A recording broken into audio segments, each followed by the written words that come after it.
പാവപ്പെട്ട മുസ്ലിമിനെ കൊണ്ട് വഴിയോരങ്ങളിൽ ഒരുപാട് ദൂരം നടന്നുകൊണ്ട് അവൻ വിളിച്ചു പറയുകയാണ്, ഇതാ അള്ളാഹുവിൻ്റെ റസൂലിൻ്റെ അടിമ ഇതാ വന്നുകൊണ്ടിരിക്കുന്നു.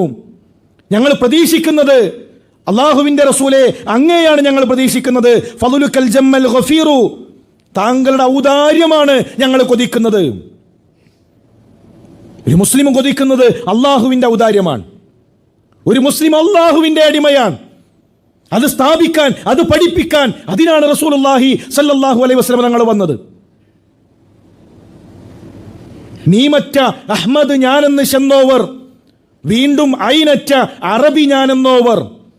അഹ്മദിലെ മീമ് പോയാൽ അതാണു ഞാൻ. അഹ്മദ് എന്ന് എഴുതിയിട്ട് അതിലെ മീമ് പോയാൽ അഹദുൻ. അള്ളാഹുവിന്റെ റസൂൽ അഹദാണെന്നാണ് അറിയാതെ ഈ മുസ്ലിം സമൂഹം പാടിക്കൊണ്ടിരിക്കുന്നത്. ആരാണ് അഹദ്?